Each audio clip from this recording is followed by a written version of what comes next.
Hi, James Lee Jobe here, Poet Laureate for the City of Davis, with a poetry reading for you from the poems of Mary Oliver.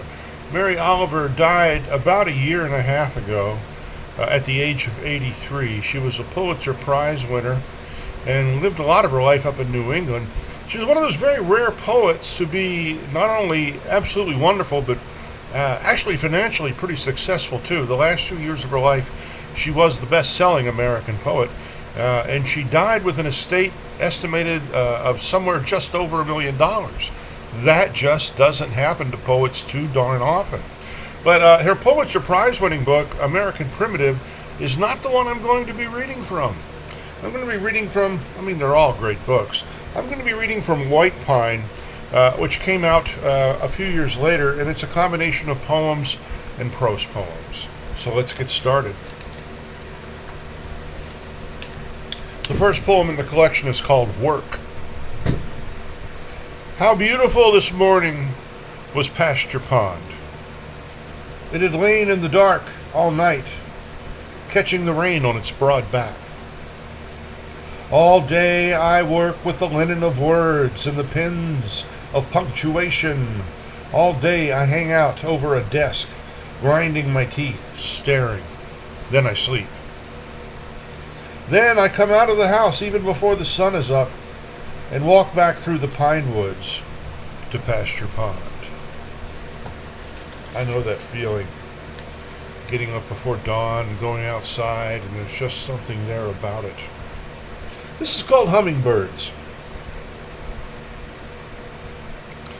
The female and the two chicks, each no bigger than my thumb, scattered, shimmering in their pale green dresses. Then they rose, tiny fireworks, into the leaves and hovered.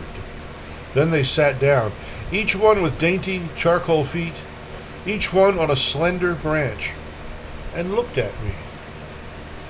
I'd meant no harm.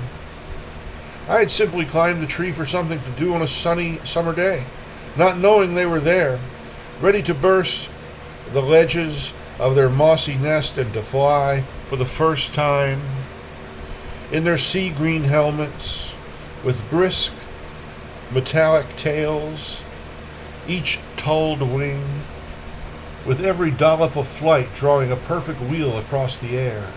Then with a series of jerks they paused in front of me and dark-eyed stared as though I were a flower. And then, like three tosses of silvery water, they were gone. Alone in the crown of the tree, I went to China, I went to Prague. I died and was born in the spring. I found you and loved you again. Later the darkness fell, and the solid moon, like a white pond, rose. But I wasn't in any hurry. Likely I visited all the shimmering, heart-stabbing questions without answers before I climbed down. Hummingbirds. A lovely poem, Hummingbirds. I can remember standing, waiting for a bus in downtown Sacramento. Downtown city, large city. You know, there's a bus stop. There were all kinds of buses there. There was traffic. There was people milling around. Tall buildings around me. And all of a sudden, a hummingbird just dropped in out of nowhere, right in front of my face, and took off again. The wild can be among us wherever we are. Yeah. This is called Snails. We're reading Mary Oliver today. Snails. This is a prose poem. You stand inside the lime green house of the salt marsh, and you hear a faint, gritty music. It does not rise then fall like the wind rounding a distant corner. It does not explode suddenly like the heron you rustled up from the glossy storerooms of water. It simply remains dull and constant. It is everywhere.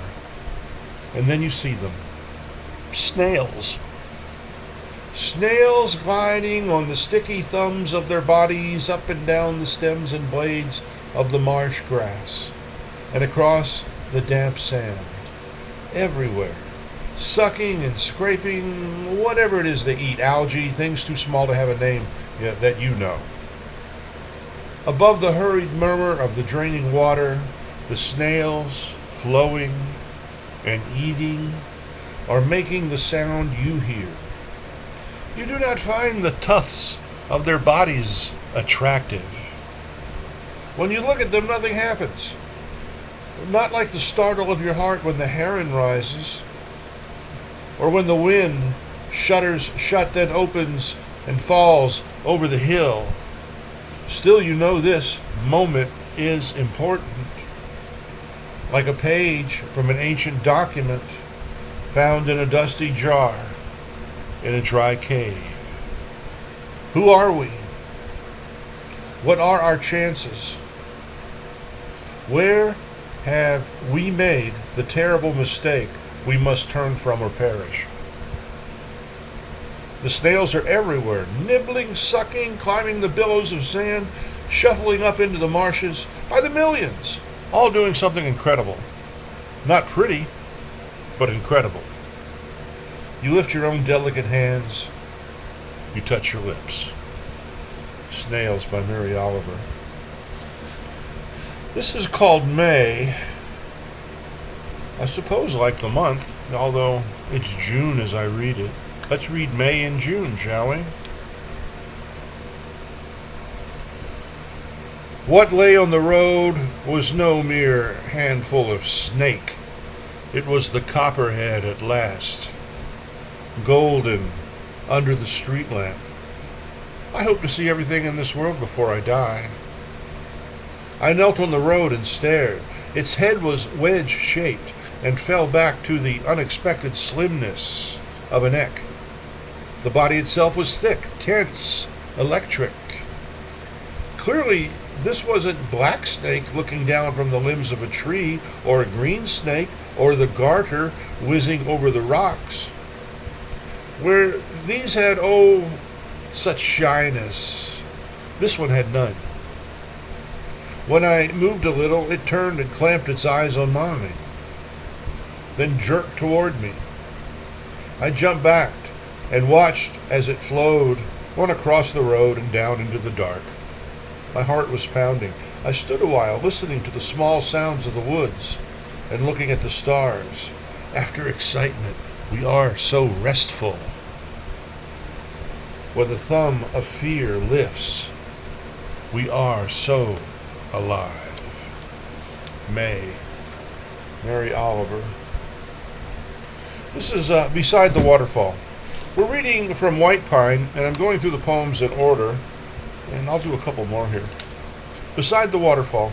At dawn, the big dog, Winston by name, reached down into the leaves, tulips and willows mostly, beside the white waterfall, and dragged out into plain sight a fawn.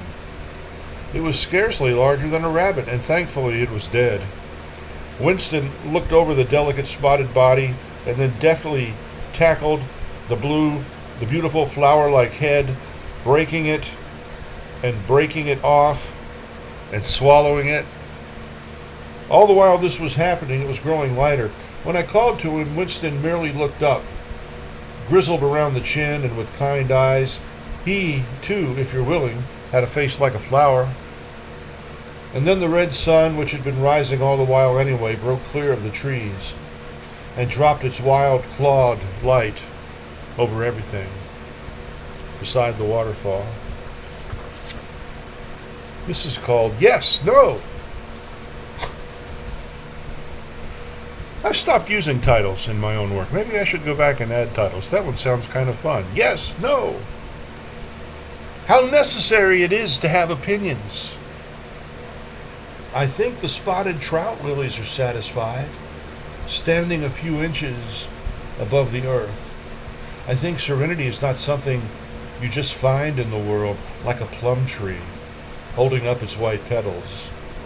The violets along the river are opening their blue faces like small dark lanterns. The green mosses, being so many, are as good as brawny. How important it is to walk along, not in haste, but slowly, looking at everything, calling out, yes, no. The swan, for all his pomp, his robes of glass and petals, wants only to be allowed to live on the nameless pond. The catbrier is without fault. The water thrushes down among the sloppy rocks are going crazy with happiness.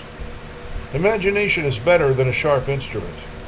To pay attention, this is our endless and proper work. And I'll leave you with that thought. To pay attention is our endless and proper work. If you like this, pick up your own copy of White Pine, Poems and Prose Poems by Mary Oliver, who was the winner of the Pulitzer Prize for her book American Primitive. This is a wonderful collection, too, and you really can't go wrong with any of her poems. From the city of Davis, California, in the Sacramento Valley, this is James Lee Jobe. Be careful.